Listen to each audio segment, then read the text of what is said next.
I'm going to blow this up just because I'll explain the list. Whatever you don't finish in this list, it's all wrapped up. I need it all by tomorrow. About half of you have done the Delta math already. I was impressed with that. So if you go quickly through the card sort, if you're successful on it pretty fast, you'll probably get everything done in class.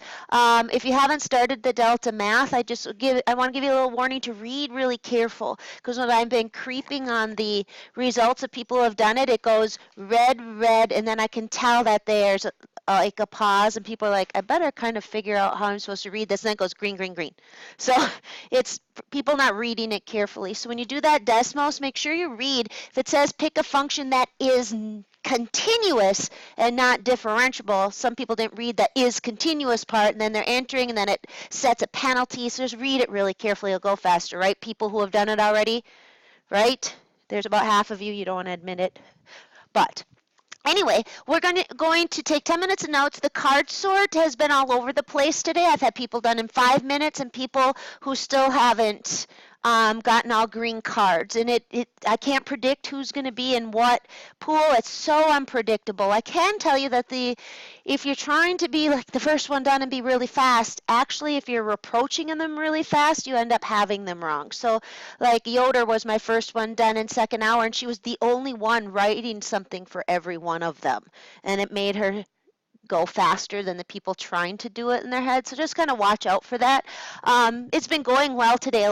We're sorting out a lot of stuff with that. There's a 10-minute video notes, 10 to maybe it's 12 that I want you to watch. I'll check for completion on that. And then there's a worksheet that takes 10 minutes as well. So we have like 4 10-minute things in Delta Math. Although I say 10 minutes, again, this Desmos it's been all over the board, 5 minutes to half an hour.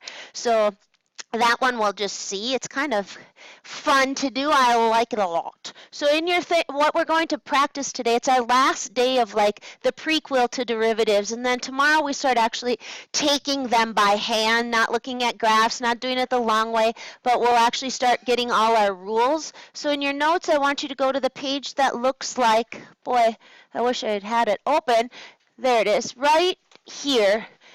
So I had on one of the worksheets a page where you had to match the graph with its derivative, which is what the card sort is. You'll have 12 red cards, 12 blue. You have to line them up so that the red goes with the derivative graph, which is blue. But also the worksheet is you sketching them. So I just want to repeat how you sketch them. And that's actually what a couple of the kids were doing who were really successful on the card sort. They just had a sheet of paper out, and they were kind of doing a little thing by hand and then finding the card. They weren't trying to visualize them all. I'm going to start super easy. Remember, when you're doing a derivative graph, you're plotting the slopes. So what's the slope right here? 1. So at -3, I'd go up to 1. What's the slope right here at -1? 1, so I'd be right here. What's the slope right here at 2? 1. This is a horizontal line. So all of our linear functions, their derivative graphs will be constants. That makes sense, correct? So they'll be horizontal lines. Unfortunately, there's only one of those in the card sort, because that's too easy. But find that one first, I would. Find the red line and know it's got to go to a constant. When we start adding curvature, so now I added a couple curves, I want to give you some strategies for it. First thing I like to do is make sure I figure out where the slope is 0. So right here, my slope is 0. So if my y's are representing the slopes, then right here, I better have a slope of 0 or a y of 0. Same over here, I better have a slope of 0. Furthermore, I would use on the ones that look like polynomial functions. People have been successful today on the polynomial looking ones. It was the weird ones that are throwing kids off. I would know that a cubic, correct? Maybe it's x cubed plus 4x minus what, doesn't matter. For cubics, what do their derivative graphs go to? Parabolas. So all you need to do is make sure you know exactly where to have that. You know the vertex is going to be between the x-intercepts. It always is. You just have to make sure on your approach. So you think slopes. What is the slope over here, positive or negative? Positive. So you have to come in from positive y's. So because your y's are the slopes, they are positive. So you're coming in from up above. Does that make sense? So I know my parabola's got to go like that, and that'll be good enough. Again, even for the AP exam with this, it's multiple choice. So I'm totally convinced that if Christian can draw one correctly, he ought to be able to match it up correctly, correct? So we kind of overkill. Let's go to the next page here. Not going to do that one. We've already played the matching game. I want to talk about this one right here. All right, so again, we're thinking about slopes, and I want to give you an out. I told you that Maya was making just a little sign line for every single one of hers. She just had a scratch paper out. And then when she went to do worksheet 2.1c, she had it right below. She was the first one done with all of it, and she was the one showing the most work. So it's kind of odd, but she was just going like this for every one of them. And I would suggest this. There's two things I'll suggest. If Clausen's is struggling, I'm going to say you don't have any paper out. One thing I would suggest is you just go make yourself a little sign line where y represents just the signs of your derivative. And put zeros on there first. There's never a horizontal tangent line here, so I'm not going to put that on there. Does that make sense? Then I'm going to go left to right how we read. If I were to go way over here, wouldn't you agree it'd have a very positive slope? So my y's better be very positive. So what I was suggesting is you just kind of get it sorted in your head. And then over here, my slope looks to be like around 1 right in there. It actually went quite a bit down, but it's still positive. And then it gradually is getting less and less positive, approaching what? What are my slopes? 0. So that's what your y's need to do. They need to start off very positive, way up here. Doesn't matter where, you're just going to be getting the shape. They need to get less and less positive, but never go 0. So you can kind of guess your graph match is going to be like that. What do you think? You good?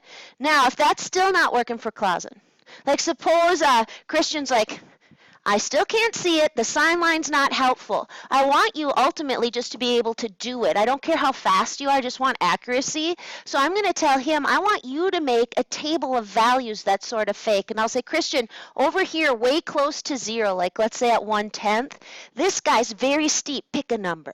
He'll say 6. Plot that point. There it is. See what I mean? And then I'll say, how about let's go to 1. What's the slope here? And he'll say, oh, it looks like it's about 1. Plot that point, Christian. And he'll go right here. And then I'll say, what's the slope over here? Oh, it looks like it's about 1/3. And he'll plot it. And he'll still get that general shape. So you have an option. Do it in your head if you can. People have been successful. So if you don't need to write anything down, don't. If you need the sign line, they don't slow you up at all. Worst case scenario, you need the table, but if you need it, you need it. So we're going to flip the page. I'm trying to keep this at 10 minutes. I don't want that one. I don't want that one. All right, I want you guys, I was going to let you sketch this one, but we're going to go really quick. What would I suggest you do first with this one? Again, we're still on medium ones because they're very polynomially, but what would I suggest you do first when you're graphing the derivative? Zeros. Boom, boom. Must have a slope of 0 there and a slope of 0 there. Next step. Analytically, I know this looks like a cubic. I know I need a parabola.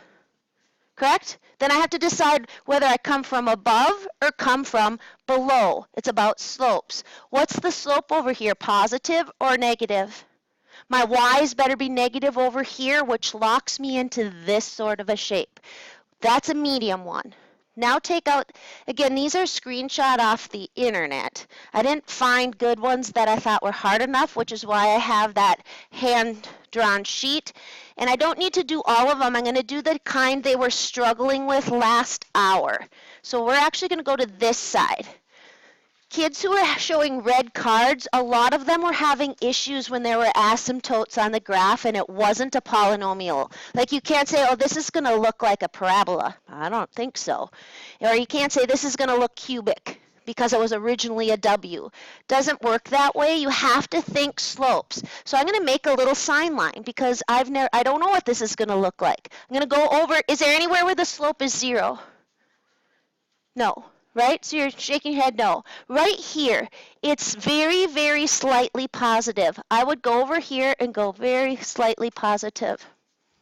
And then it's going to get more what? Positive.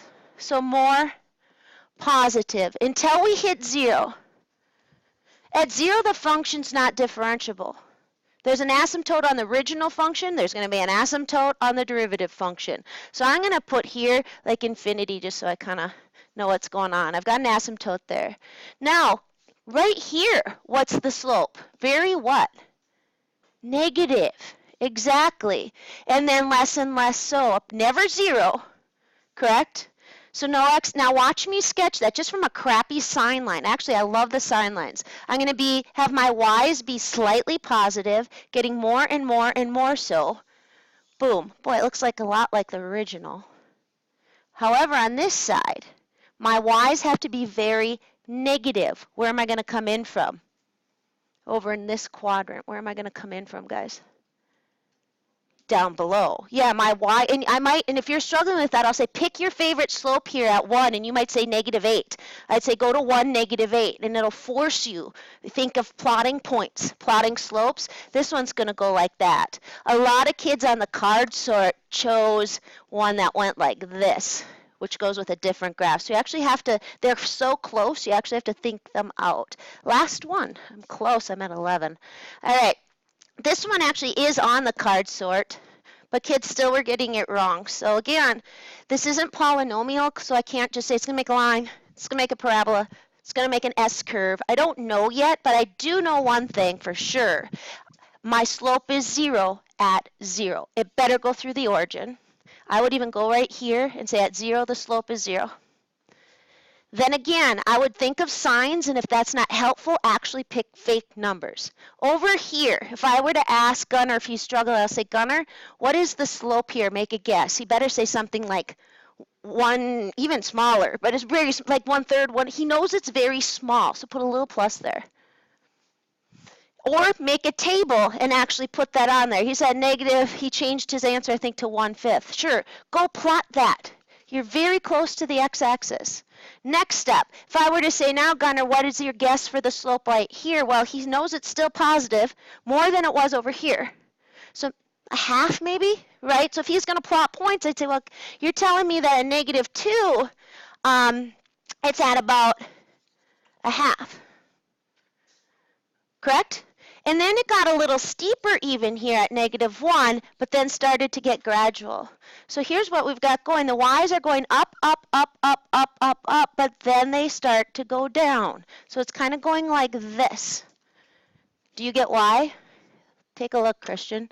Right about in here, isn't that the steepest climb on that hill? So your y's better be the highest on the other one.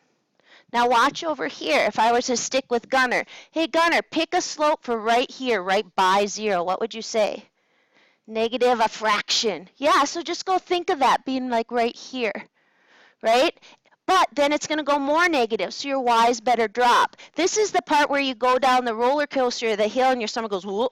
That actually is going to get a name. It's called an inflection point, but it doesn't matter. That's where it's the most negative, and then it starts to get less so again. So it's going to be that swoopy thing. I'm done. All right, I'm going to show you how the Desmos thing works. I'm going to stop this